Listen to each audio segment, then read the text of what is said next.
पुंडलिक वरदे हरी विठ्ठल श्री ज्ञानदेव तुकाराम। पंढरीनाथ भगवान की जय।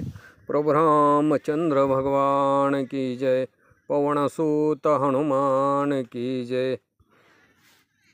श्री नवनाथ महाराज की जय।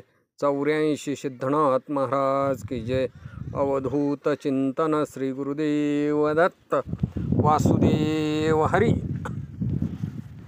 श्री नवनाथ भक्तिकथासार अध्याय 28. अध्यायाच्या सुरुवातीला अखिल निरंजन निर्विकार भक्ताच्या मनाची मनोकामना पूर्ण करणारा, प्रेमाचा सागर जगाचा उद्धार करणारा, हे भगवंता तुझा जय जयकार असो। तू आमच्या भक्तांची कृपाळू आई आहेस आणि तू विटेवरती उभा राहिलेली आहेस। तरी आता ग्रंथाच्या प्रवाही ये आणि इथं येऊन बस, ज्या योगे माझ्या बुद्धीला चालना मिळेल। पाठीमागच्या अध्यायामध्ये राजा विक्रमाला राजगादी मिळाली आणि भर्तरीचं पिंगले संग लग्न लागलं। पिंगलेच्या बरोबर भर्तरीचं लग्न लागलं। दत्त महाराजांचा अनुग्रह वनामध्ये भर्तरीनाथाला प्राप्त झाला। याच्यानंतर पुढची कथा, त्या शिकारीहून राजा हा परत आपल्या नगरीमध्ये आलेला आहे, राजधामामध्ये प्रवेशलेला आहे, सोन्याच्या आसनावरती बसलेला आहे, सभामंडप सगळा बसलेला आहे आणि त्याच वेळेला क्षण एक बसून तो लगेच पाकशाळेमध्ये गेलेला आहे आणि पिंगले सहित एकाच मंचकावरती बसून आणि दोघांनी जेवण केलं। त्याच्यानंतर सोन्याचा मंचक आहे, सुमनांची शेज अंथरली गेलेली आहे। पिंगला आणि भर्तरी राजा तिथं गेलेले आहेत, सोन्याच्या आसनावरती बसवलेलं आहे आणि पिंगलेनं भर्तरी राजाची आपल्या पतीची 16 उपचारानं श्रद्धापूर्वक पूजा केली। परम प्रीतीनं भावारूढ झालेली आहे आणि राजाला आपलं प्रेम दाखवू लागलेली आहे। आणि मग भर्तरीनं तिला प्रेमानं आलिंगन दिलं, आपल्या जवळ बसवलेलं आहे। तिला डाव्या बाजूला बसवलं, डाव्या मांडीवरती बसवलेलं आहे आणि अतिशय प्रेमानं तिचं चुंबन घेतलं आणि म्हणू लागले, तुझ्यासारखी बायको कुणालाच नाही। आणि त्याच्यामुळं बाकीच्या ज्या 1200 स्त्रिया आहेत त्या सगळ्यांच्यामध्ये अतिशय आवडती अशी तू आहेस। हे पिंगले, या देहामध्ये तुझं असणारं ममत्व अतिशय मोठं आहे। चंद्र आणि सूर्य असावे तसे आपण एक देही वावरतो आहे। आणि मग राजाच्या डोक्यावरती जसा मुकुट असावा तशी हे पिंगला तू माझ्या चित्तामध्ये बसलेली आहेस। हे पिंगले, माझा भाव कसा आहे?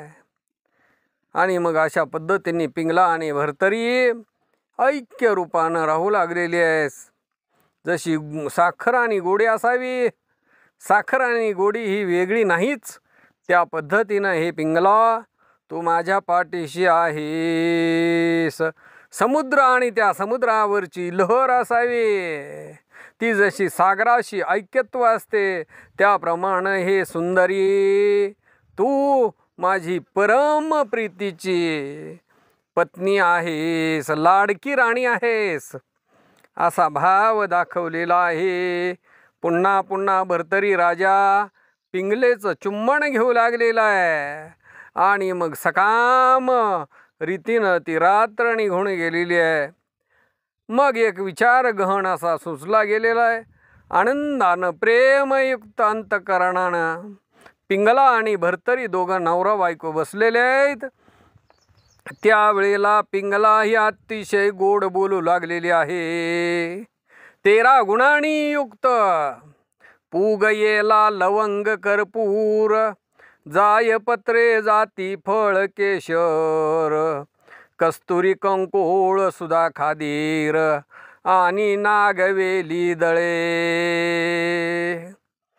अधिक मास महात्म्यामध्ये 13 गुणांनी युक्त असावा.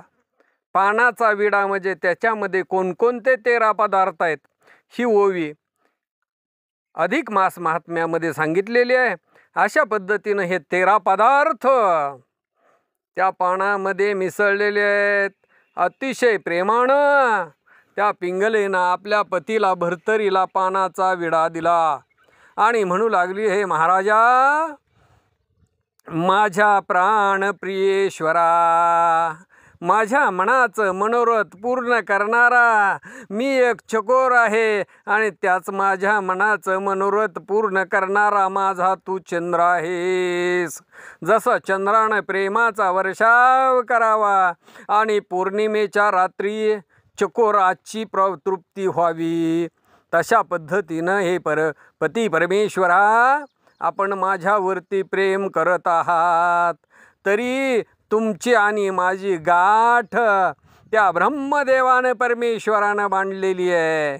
पण गाठ कशी बांधली तर ऐक्य भावानं अतिशय प्रेमानं दोघा नवरा बायकोनी राहावं असं म्हणून ती आपली ब्रह्मगाठ स्वर्गामध्येच ब्रह्मदेवानं बांधली.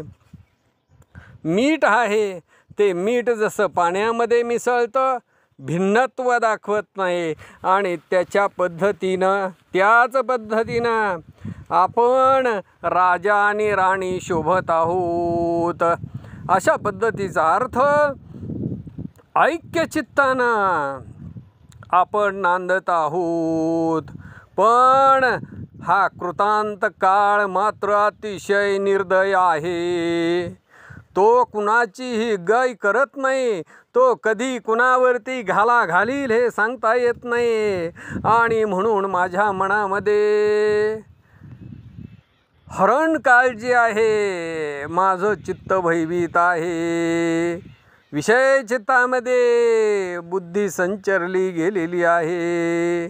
पण मला उचितार्थ असा दिसतो आहे की हे पती परमेश्वरा, भर्तरीनाथा, तुमच्या अगोदर मला मृत्यू यावा अशी इच्छा मी परमेश्वराकडे मागते आहे. आणि माझी जर ही इच्छा पूर्ण झाली, परमेश्वराच्या सत्तेनं असं जर घडून आलं, तर माझ्यासारखी दैववान या जगामध्ये दुसरी कोणीच नाही. त्यावेळेला भर्तरी राजा म्हणू लागलेला, हे राणी ऐक, हे सखे, हे प्राणप्रिये, ईश्वराची करणी कुणालाही कळालेली नाही. पुढं काय होईल हे मात्र कधीही सांगता येत नाही. कोण कुणाच्या अगोदर मृत्यू पावेल, कुणाला कधी मृत्यू येईल हे कोणालाच माहीत नाही. आणि म्हणून हे कामिनी, हे प्राणप्रिये, मृत्यू हा कुणाच्याही हातामध्ये नाही.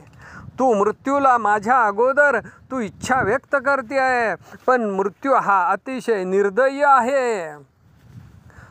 यम हा सूर्याचा मुलगा आहे. त्याला वेद विधी माहीत नाही. तो सदा बिघड बुद्धीचा आहे.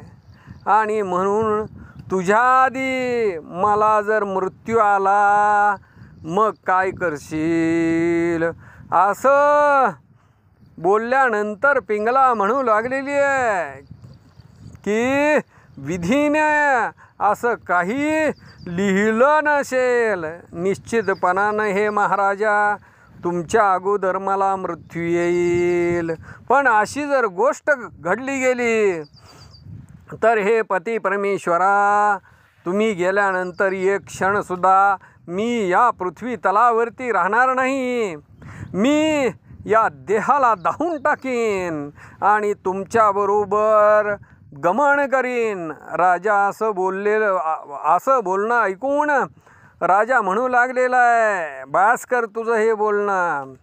प्राणापेक्षा या जगामध्ये कुणीच प्रिय नाही आणि त्याचा घात कसा करू वाटेल. तरी हे उगलं फोलकट बोल आहे. मला प्रसन्न करण्यासाठी, माझ्या तोंडावरती गोड बोलण्यासाठी तू असं बोलते आहेस. आणि म्हणून असं कुणालाही करवणं होत नाही. माझ्या पदरामध्ये पुष्कळशे राजसेवक आहेत, पण त्यांची गोष्ट मी तुला सांगतो. अगोदर काय म्हणतात, समरांगणामध्ये जाईन, रणांगणामध्ये जाईन, शत्रूंच्या बरोबर युद्ध करीन, प्राण देईन, पण माग नाही सरणार. पण रणांगणामध्ये गेल्यानंतर जीवितवाला जीवाला भिवून रणांगणातून 12 वाटणं पळून जातात. त्याच्यामुळं जीवित्वाची आशा ही प्रत्येकाला लागलेली आहे. तरी हे तुझं बोलणं फक्त चांगुलपणाचं लक्षण आहे. पण ज्या वेळेला समय पडेल, ज्या वेळेला तशी वेळ येईल, मग मात्र दुसराच मार्ग असतो. कुणी कोणाच्या बरोबर जात नाही. तुकोबा नरहरी महाराजांनी सांगितलेलं आहे, शरीराची होय माती, कोणी न येती सांगाती, सारी कामे अवघी खोटी, अंती जाणे मसनवटी, स्वजन आणि गणगोत नाही उपाय चालत, सारी कामे अवघी खोटी, अंती जाणे मसनवटी. म्हणून अशा पद्धतीनं बहुरूपी असतो. तो बहुरूपी काय करतो, तर त्या बहुरूपीच्या सोंगामध्ये महान असा बलवान दाखवतो त्या नाटकामध्ये, बहुरूप्याच्या सोंगामध्ये. पण त्याचं ते शूरपण रणांगणामध्ये मात्र चालत नाही. कुत्र्याचं शेपूट आहे, ते कुत्र्याचं शेपूट उग्रता दावतं, पण त्याच्यापेक्षा जर गुरु लाभला तर मग मात्र शिपटी पायामध्ये खाली घालतं. वृश्चिक जो विंचू आहे, तो दंश करण्यासाठी नांगी फन फन फन फन करतो, पण ज्या वेळेला पाल दृष्टीला पडते त्यावेळेला त्याची नांगी खाली उतरते. त्या पद्धतीनं हे तुझं जे बोलणं आहे सहज स्थितीनं आहे, असं भर्तरीनाथानं सांगितलं. त्यावेळेला पिंगला बोलू लागलेली आहे की हे प्राणेश्वरा महाराजा, हे तुम्ही काय बोलता आहात? माझ्या कंठामध्ये, माझ्या गळ्यामध्ये तुमच्या नावाचं मंगळसूत्र बांधलेलं आहे. कायेन वाचेन मनानं मी माझं सर्वस्व तुम्हाला अर्पण केलेलं आहे. तरी आता व्यर्थ बोलून काय उपयोग आहे? जे घडणारच नाही, ईश्वर सत्तेचं प्रमाण आहे, ते ब्रह्मादिकांना सुद्धा कळालेलं नाही. आणि म्हणून माझी अशी भावना आहे, असं चित्तामध्ये येत आहे की विधवा पण या शरीराला येणारच नाही, विधवा पण या माझ्या शरीराला लिप्त होणारच नाही.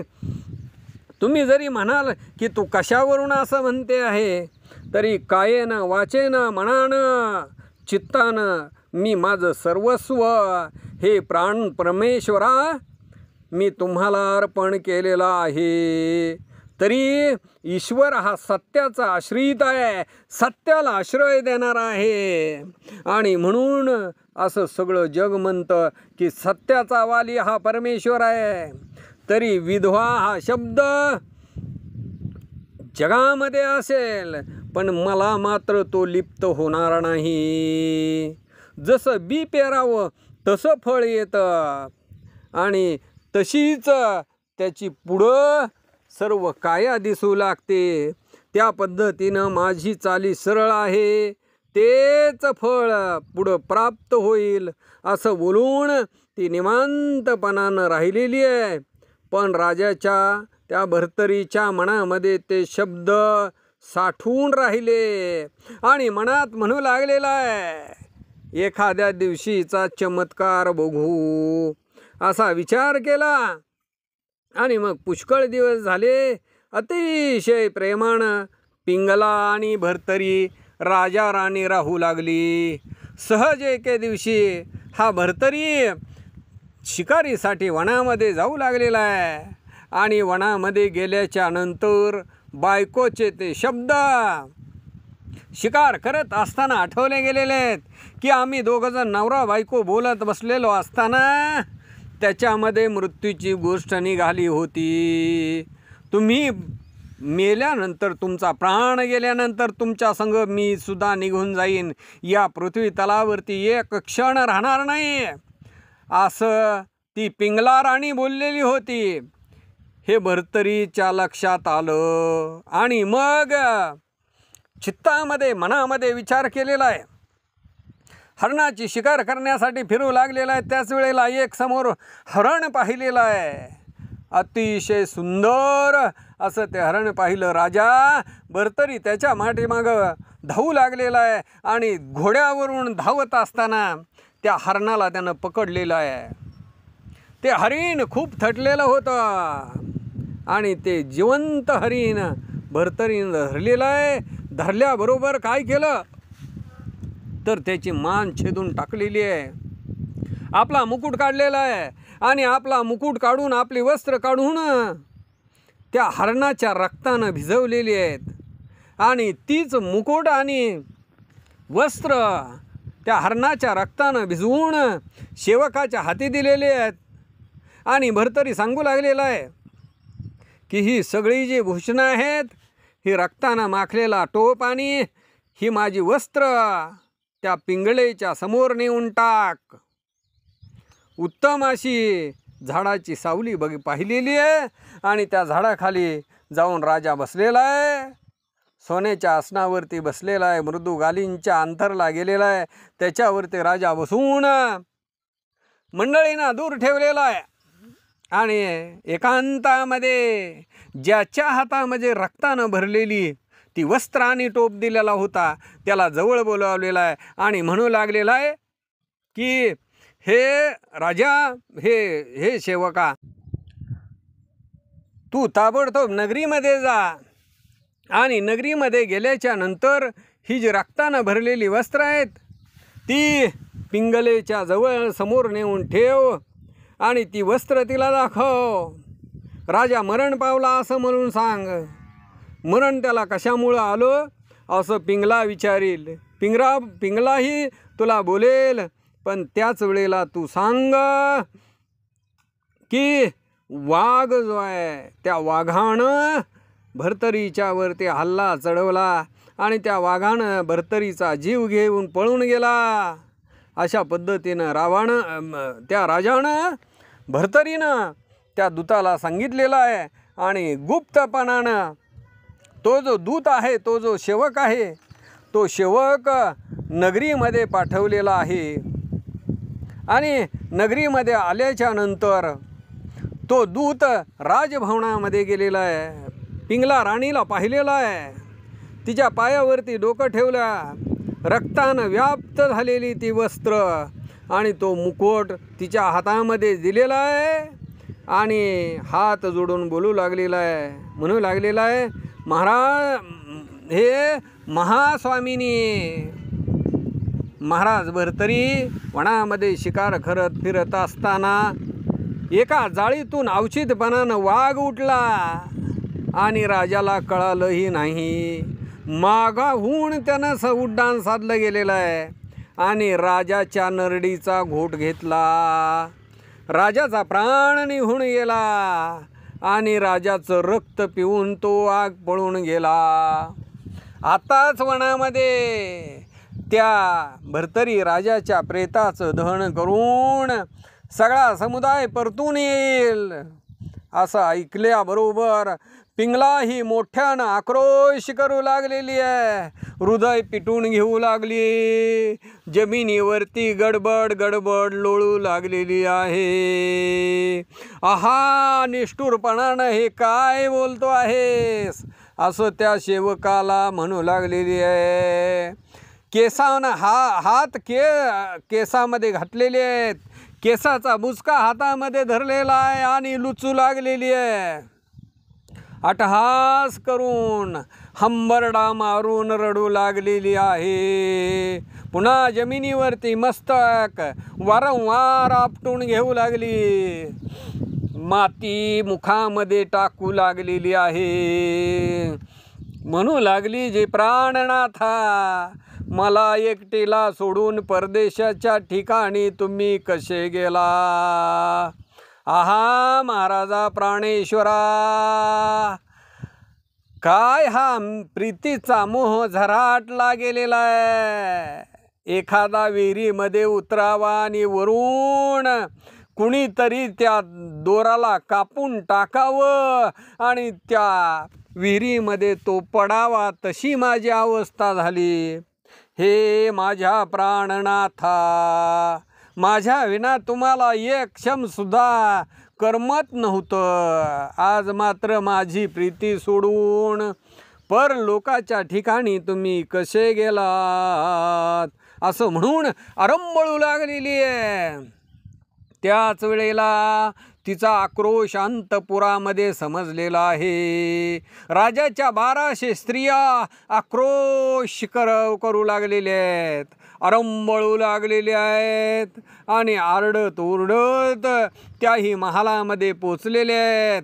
एक हृदय पिटून घेऊ लागलेली आहे, एक धावत पळत जमिनीवरती आपटू लागलेली आहे, एक वरती पाहू लागलेली आहे, एक मूर्छा होऊन पडू लागली, एक आकाशाकडं बघून प्रचंड मोठा हंबरडा फोडून रडू लागलेली आहे, एक म्हणू लागलेली आमचा धनाचा ठेवा निघून गेला.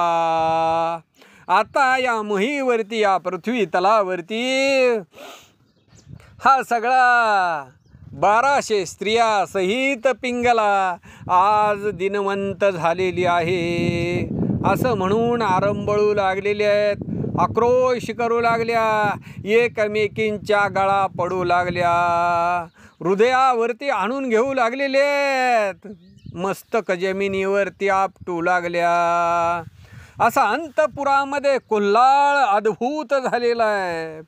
पण ती पिंगला राणी जी होती अतिशय प्रेमाची होती, शोकामध्ये आक्रोशामध्ये बुडाली गेलेली आहे आणि म्हणू लागलेली आहे, हे महाराज, या पिंगलेला दैन्यवाणी करून तुम्ही कसे निघून गेलेला आहात. माझा मोहाचा, माझा प्रेमाचा सूर्य आज लोपून गेलेला आहे. बाळापेक्षा, लेकरापेक्षा सुद्धा अतिशय प्रेमानं तुम्ही माझा सांभाळ करत होता. तो मोह आज निष्ठुरपणानं दौडून दिला आणि मला सोडून गेलात. हे राजा, या सिंहासनावरती तुम्ही बसून राजकारण करत होता, पण मनामध्ये मात्र माझं स्मरण व्हायचं आणि धावत धावत माझ्याकडे यायचे. असं म्हणून पिंगलेनं जमिनीवरती शरीर टाकलेलं आहे, गडबडा गडबडा लोळू लागलेली आहे. सगळा राज्यकारभार सोडून, एवढं सगळं राज्य सोडून हे महाराज तुम्ही कसं निघून गेलात. तुमचं मुख पाहिल्याच्या नंतर, माझं मुख पाहिल्यानंतर तुम्ही राज्यासनावरती जात होता, पुन्हा माझं मुख पाहण्यासाठी येत होता. एवढा मोह माझ्यावरती, एवढं प्रेम माझ्यावरती असताना आज मात्र मला कसे सोडून गेलात. पिंगला ही अंड्याची खाण असावी आणि त्या अंड्यावरतीच पक्षिणीनं आपली नजर ठेवावी, पण मलाच सोडून माझी पक्षिणी कुण्या वनामध्ये चरायला निघून गेली. माझ्या पाडसाची हरीण, त्या माझ्या पाडसाच्या हरणीला तिकडंच घास गोड लागला म्हणून लोभानं तिकडंच गुंतून गेली. माझ्या आंधळ्याची काठी निर्दयपणानं कुणी हिरावून नेली. भुकेल्याची अन्नाची वाटी भिकाऱ्यानं हिसकावून न्यावी. हे राजा, माझ्याशिवाय तुम्हाला एक क्षणसुद्धा जात नव्हता. आज मन मात्र का निष्ठुर केलं आणि मला सोडून गेलात. आहा राजा, तुम्ही कसे होता या पृथ्वी तलावरती. जो पदार्थ गोड लागेल आणि जो पदार्थ उत्तम होईल तो अगोदर आणून मला खाऊ घालायचे. त्याच्याशिवाय तुम्ही तो पदार्थ कधी खाल्ला नाही. मला आपल्या स्वतःच्या मांडीवरती बसवून माझ्या मुखामध्ये घास घालायचे. एवढी माझ्यावरती प्रीती, माझ्यावरती प्रेम असताना परलोकाला सोडून कसे निघून गेलात. अशा पद्धतीनं नाना गुण आठवून पिंगला आक्रोश करू लागलेली आहे. आणि मग सेवकांना बोलावून घेतलेलं आहे आणि स्मशानभूमीची तयारी करण्यासाठी सांगितलं गेलेलं आहे. राजाचा डोकीचा जो रक्तानं भरलेला मुकुट होता तो बरोबर जवळ घेतलेला आहे. स्फुरण चढलं गेलेलं आहे. उत्तम असं वस्त्र हातामध्ये घेतलेलं आहे. राजाचे भरलेले रक्तानं माखलेली ती वस्त्र घेतलेली आहे. स्वतः सतीचं वाण घेतलेलं आहे आणि स्मशान वाटिकेकडं ती जाऊ लागलेली आहे. आणि मग सर्व समारंभासहित पिंगला स्मशानभूमीमध्ये आलेली आहे. अग्निकुंड हे विधियुक्त असं पेटवलं गेलेलं आहे आणि त्याला अग्नी लावलेला आहे. विधानयुक्त अग्नी लागलेला आहे. धड धड अग्नी पेटलेला आहे आणि त्या धगधगत्या कुंडामध्ये अग्नी भडकू लागला. अशा प्रकरणी तो वन्नी पेटलेला आहे आणि तो अग्नीच्या ज्वाळा उंच जाऊ लागलेले आहेत. त्याच वेळेला ती पिंगला त्या अग्निकुंडाच्या जवळ शिळेची स्थापना केली आणि सर्वांना निरोप मागू लागलेली आहेत. सगळ्यांना जय देऊन आशीर्वाद दिलेला आहे. जय जय भरता, जय जय भर्तरीनाथ, तुझा देह तुला अर्पण शीघ्र काळी हो, असं म्हणून पिंगलेनं अग्निकुंडामध्ये उडी टाकलेली आहे. आणि अग्निकुंडामध्ये उडी टाकल्याबरोबर त्या चितेमधला त्या अग्निकुंडातला जो अग्नी आहे त्या अग्नीनं तिला गुंडाळून टाकलं. आणि मग अपार याचक जणांना धन वाटण्यासाठी तिनं सांगितलेलं होतं ते त्या सेवकांनी अपार अशा याचक जणांना धन वाटलं गेलेलं आहे. आणि मग सगळेजण म्हणू लागले, पिंगला हिनं स्वहित केलं, आपल्या पतीच्या बरोबर ती निघून गेलेली आहे. आहा, पिंगला पवित्र अशी सत्यवती होती, उदार करण्यासारखी स्वतःच्या कुळाचं आणि परकुळाचा सुद्धा तिनं उद्धार केलेला आहे. भर्तरी परलोकाच्या ठिकाणी गेला म्हणून तिचं चित्त विव्हळ झालं आणि म्हणून ती त्याच्याबरोबर निघून गेली असे प्रजेचे लोक म्हणू लागलेले आहेत. भर्तरी ही गेला आणि राणी पिंगला ही गेली, ईश्वरानं हे असं कसं केलं. आणि म्हणून सगळे लोक आक्रोश करू लागले, भर्तरीचं गुण आठवू लागलेले आहेत. त्याच वेळेला तो अग्नी धड धड धड धड धडकू लागलेला आहे आणि ती सती त्या अग्नीमध्ये लुप्त झाली. लोक सगळे माघारी निघाले, आपापल्या घरी जाऊन पोचलेले आहेत. बसले पण सगळ्याचं मुख वाळलं गेलेलं आहे. सगळेजण अतिशय दुःखामध्ये आहेत. आहा, भर्तरी राजा म्हणून श्वास श्वास सोडू लागलेले आहेत, श्वासोच्छ्वास सोडू लागलेले आहेत. राजसदनामध्ये स्त्रियांचा मेळा एक झालेला आहे. भर्तरीच्या 1200 स्त्रिया तुंबळ असा शोक करू लागलेले आहेत. इकडं वनामध्ये भर्तरी राजा शिकार करून माघारी येऊ लागलेला आहे. त्यावेळेला सूर्य अस्तमानाला गेलेला आहे, रात्र झालेली आहे आणि मग राजा नगरीच्या दिशेनं चाललेला आहे. नगरीच्या दिशेनं येत असताना नगराच्या बाहेर त्याला दैदिप्यमान असा अग्नी दिसलेला आहे. आणि मग तो अग्नी पाहिल्याच्या नंतर त्याला आठवलं गेलेलं आहे की एका सेवकाच्या जवळ आपण हरणाच्या रक्तामध्ये भरलेले आपला मुकुट आणि वस्त्र दिलेले आहेत, तो प्रकार ठेवलेला आहे. आणि मग राजा विचार करू लागलेला आहे की मशाली पेटवा आणि त्याच्यामध्ये चंद्रज्योती शिशिषमान सर्व दिशा उजळल्या गेलेला आहे. चित्तामध्ये आठवण झाल्याबरोबर अरे अबुद्धीपणाची स्त्रीची जात असते. घरी काय घडलं असेल, राजधानीमध्ये राजवाड्यामध्ये काय घडलं असेल. अरे मी सुद्धा अज्ञानपण केलं आणि दुसरा सेवक पाठीमागून पाठविला नाही की बाबा तिथं गेल्यानंतर काय होतंय बघून ये. साऱ्या भ्रांतीमध्ये माझं चित्त गोवलं गेलं, पाठीमागं कोणालाही पाठवलं नाही. पण आता मला मात्र माझंच अहित दिसू लागलेलं आहे. मी मूर्खपणा माझ्या पदरामध्ये बांधून घेतलेला आहे, अशी चिंता करू लागलेला, अवंतिकेला जाऊ लागलेला आहे. याच्यामध्ये श्रोते मनामध्ये कल्पना घेतील की पिंगला ही स्मशानभूमीमध्ये दहन झाली, त्यावेळेला विक्रमराजाला कुठं गेलेला होता, विक्रमराजानं कसं थांबवलं नाही. पण तो जो भृत्य वस्त्र घेऊन आलेला होता, त्यावेळेला त्यानं असं निर्वाण पिंगलेला वस्त्र देऊन तो अरण्यामध्ये निघून गेलेला होता. राजाची त्याची गाठच पडलेली नव्हती. आणि म्हणून हे सगळं जे सैन्य आहे त्या सैन्यालाही कुणाला माहीत नव्हतं. आणि मग शेवटी अस्तमान झालेला आहे, सूर्य मावळलेला आहे, सगळं जे सैन्य आहे ते राजधानीकडे येऊ लागलेलं आहे. आणि त्याच वेळेला विक्रमराजा आजोळला गेलेला होता आणि त्या आजोळामध्ये त्याला हा सगळा समाचार समजलेला आहे. सत्यवर्माला त्यानं बरोबर घेतलेला आहे.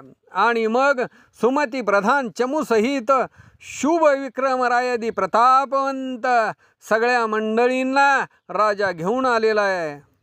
घरी आल्यानंतर स्त्री मंडळ, गावातले रक्षपाळ, सगळे लोक ज्यांच्यामध्ये शक्ती नव्हती ते कुणालाच पिंगला राणीला अडवू शकले नाहीत. असा समय घडून आला, त्याच्यामध्ये अपार विघ्न घडलं गेलेलं आहे.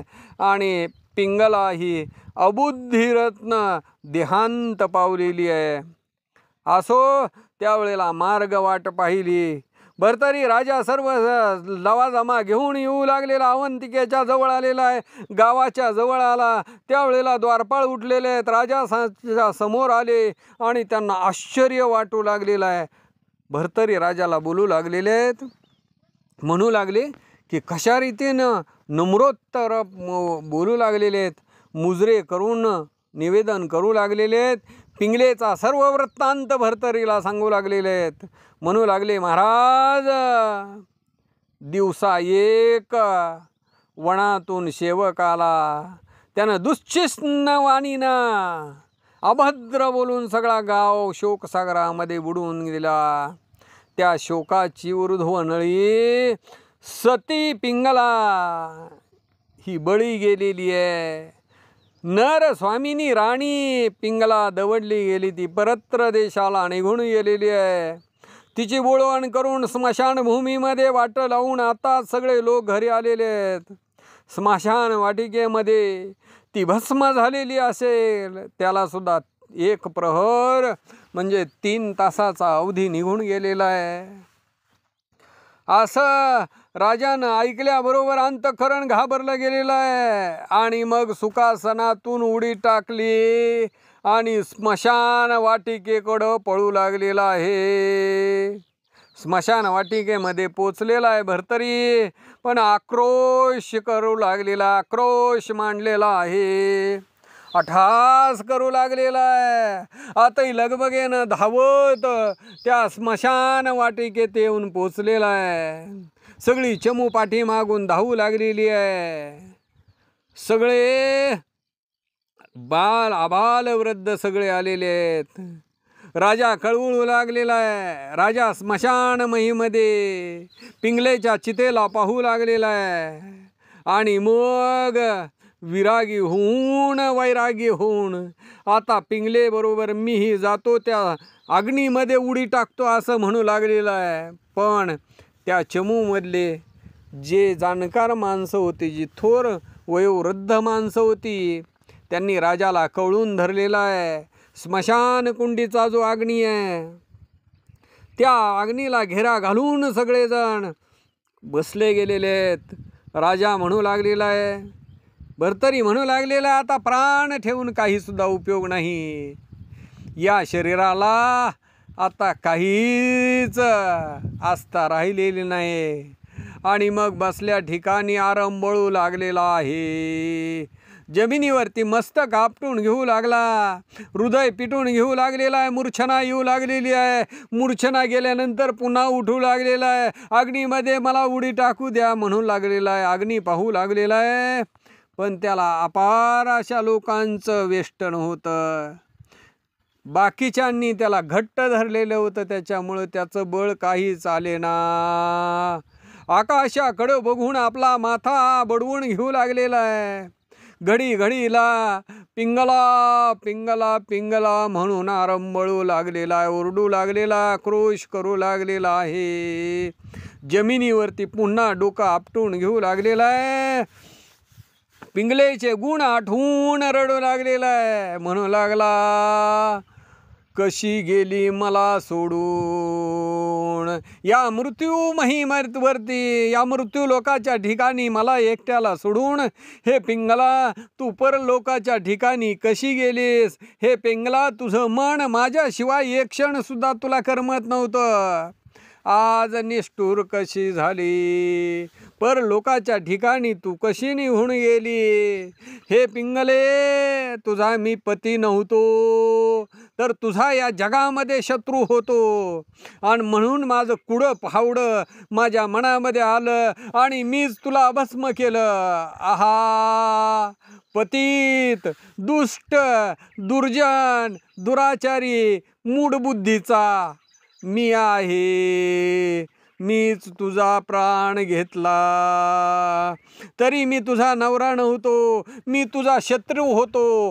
हे पिंगले, मला तू पती म्हणू नको, मला तू स्वामी म्हणू नको, मला तू राजा म्हणू नको. असं म्हणून जमिनीवरती अंग टाकलेलं आहे आणि आक्रोश करू लागलेला आहे. दना दना दना छाती पिटून घेऊ लागलेला आहे. जमिनीवरती मस्तक आदळू लागलेला आहे. आहा पिंगला म्हणून अट्टहासानं हाका मारू लागलेला आहे. अहो पिंगले, एकदा फक्त तुझं तोंड मला दाखव. आहा पिंगला, परत्र भुवनाच्या ठिकाणी मला एकट्याला सोडून कशी निघून गेलीस? असं म्हणून हृदय दना दना पिटून घेऊ लागलेलं आहे. जमिनीवरती मस्तक आदळू लागलेलं आहे. हे पिंगले, आसनी शयनी, तू माझ्या जवळ बसत होतीस, माझा विसर कधीही तुला पडला नाही. आज मात्र मला सोडून परलोकाच्या ठिकाणी कशी गेली आहेस? आहा पिंगले, तुझ्या वाचून या 10 दिशा मला आत्ता शून्य झालेल्या आहेत. पिंगला माझा प्राण होता, पण या कुडीतच देह टाकून माझा प्राण निघून गेला. आहा पिंगले, तुझ्या वाचून मला 10 दिशा शून्य वाटू लागलेल्या आहेत. माझा महाल, माझं राजभवन मला शून्य वाटू लागलेलं आहे. कधी परत येशील सांग म्हणून आक्रोश करू लागलेला आहे. भर्तरी म्हणू लागलेला पिंगले, माझ्यापेक्षा अधिक माझी तहान आणि भूक तुला कळत होती. आज मात्र तू मन निष्ठुर केलं आणि मला सोडून कशी निघून गेली. आहा पिंगले, शयनाच्या वेळेला शयन कक्षामध्ये गोड भाषण करायची. उर्वशीला पाहिल्याच्या नंतर जे सुख प्राप्त होतं, तुला पाहिल्यानंतर माझ्या मनाला समाधान वाटायचं. सुगंधित द्रव्य सगळी षटकम असणारी तू सुखसरितेमध्ये ते सुख आता मी कुठं पाहू? असा तो भर्तरी राजा पिंगलेचं गुण आठवण करून रडू लागलेला आहे. हे पिंगले, तुझ्या जवळ गुणाचं भांडार होतं, ते भांडार आज मुक्त झालं. आणि ते भांडार आज लुटलं गेलं असं म्हणून तो भर्तरी राजा रडू लागलेला आहे. अशा पद्धतीनं हे पिंगले, मी आता कोठे जाऊन तुझा शोध घेऊ म्हणून अंग जमिनीवरती टाकू लागलेला आहे.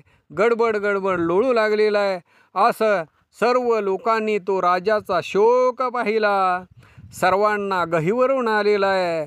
आणि मग मल्यागिरी चंदनाचा जसा सुगंध सर्वत्र दळवळतो तशा पद्धतीनं राजाचा शोक हा सर्व नगरीमध्ये पसरलेला आहे.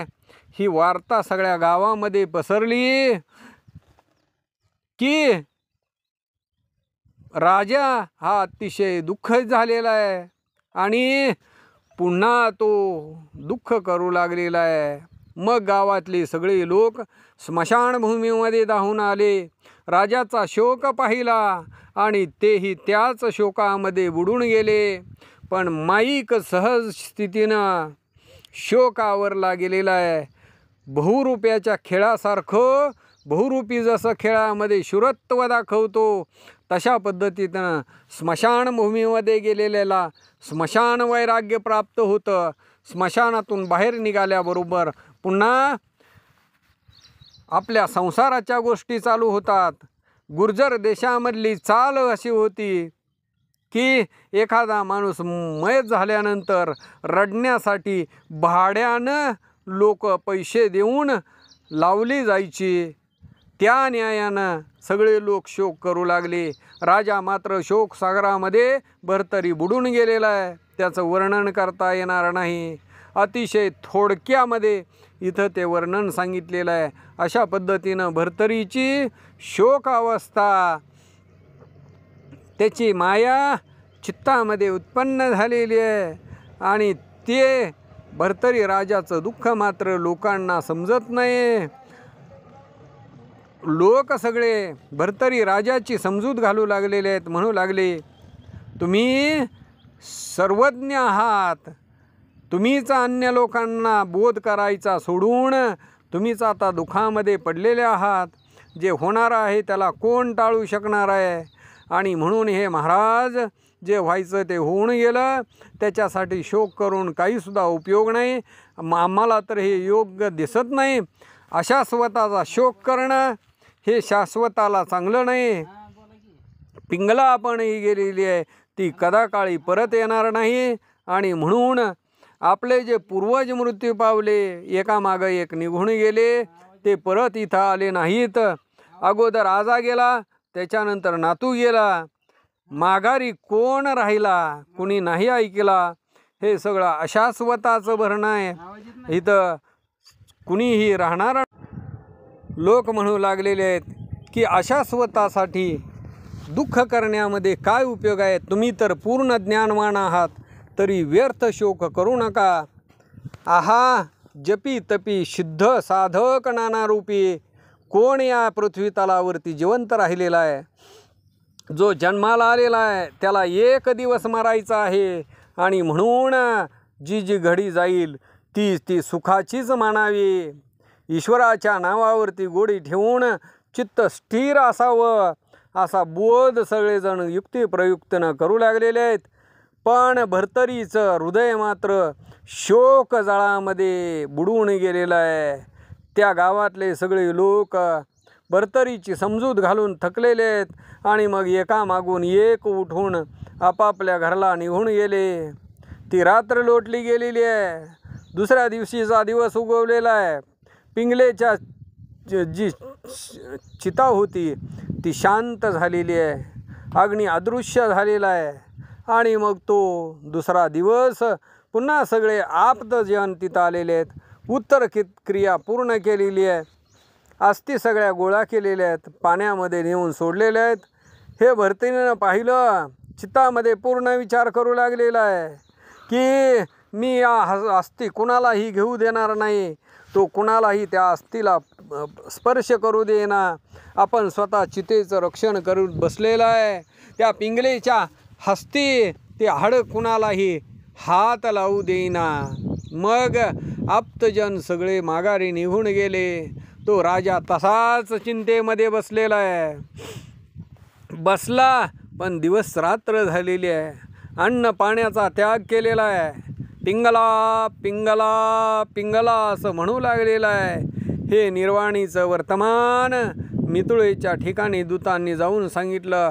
विक्रम राजानं श्रवण केलेलं आहे आणि त्याच वेळेला तो निघालेला आहे. सत्यवर्माजी शुभ विक्रम सुमती प्रधानासहित अवंतिकेमध्ये पोचलेले आहेत.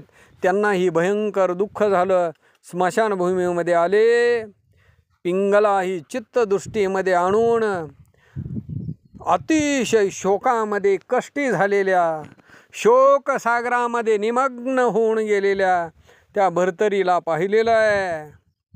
आणि मग सुमती प्रधानानं कन्येचे गुण आठवलेले आहेत. सुमती प्रधान म्हणू लागलेल्या माझ्या हातीचं निधान गेलं. विक्रम राजा म्हणू लागलेला आहे माझ्या घरातलं रत्न काळ नावाच्या चोरानं चोरून नेलं. आहा माऊली, उभय कुळाला तारक हो असलेली दिव्याची वात तू होतीस, आज मात्र अदृश्य झाली. सर्व स्त्रियांच्या मध्ये अंतपुरामध्ये मुख्य राणी म्हणून सज्ञान लहरी अशी. काय तुझा चांगुलपणा वर्णन करावा. रूपवंत, गुणवंत, लक्षणांनी युक्त, ज्ञानवंत, सदा सर्व काळ सर्वांचं संगोपन करणारी, सगळ्यांच्या चित्ताला समाधान देणारी अशा पद्धतीचे गुण आठवण करून अतिशय दारुण असा शोक करू लागलेले आहेत. आणि मग विक्रम राजा पुढे झालेला आहे आणि भर्तरीची समजूत घालू लागलेला आहे. नाना युक्ती प्रयुक्ती करून भर्तरीला बोध करू लागलेला आहे. पण तो भर्तरी काही ऐकत नाही. पिसाटपणासारखा तिथं वर्तन करू लागलेला आहे. मुखामधून भर्तरीच्या फक्त पिंगला पिंगला पिंगला असे शब्द निघू लागले. पण राजाला विक्रम हा बोध करू लागलेला आहे. अशा पद्धतीनं 10 दिवस निघून गेले. मग विक्रमानं उत्तर क्रिया पूर्ण केली, शुचिरीभूत झाला. याच्यानंतर पुढं 13व्या दिवशी जे काही सोयरे धायरे कोणी असतील त्यांना भोजन घातलं गेलेलं आहे. आणि सर्व क्रिया उरकून, धर्माचं कार्य उरकून तो राज्य आसनावरती जाऊन बसलेला आहे. भर्तरीनाथानं मात्र स्मशान वाटिका सोडली नाही. अचोळ असा तिथं बसलेला आहे. जसं वृंदेचा हेका धरून विष्णू भगवंत स्मशानभूमीमध्ये बसले अशा पद्धतीनं अचलपण तो भर्तरी तिथं बसलेला आहे. नित्य विक्रम येऊन त्या भर्तरीला बोध करू लागलेला आहे. पण तो काही ऐकत नाही. अशा पद्धतीनं 12 वर्ष लोटून गेली. पानभक्षण करून आणि पाणी पिऊन जीव राखला गेलेला आहे. आहा देवानाथनाथा, तो अशी कशी परी केली हे अनंता, माझी सद्गुण भरीत पिंगला, तुला कशी आवडली असं म्हणून त्या पिंगलेचा नामोच्चार करीत वारंवार शोक करू लागलेला आहे.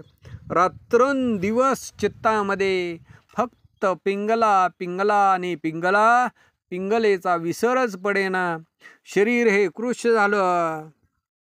मांस सगळा आटलून गेलेला आहे. कातडीत हाडाला चिकटले गेलेला आहे. कंठामध्ये प्राण उरलेला आहे. मुखामध्ये हरीचं नाव आणून शोक मात्र पिंगला पिंगला करू लागलेले आहेत.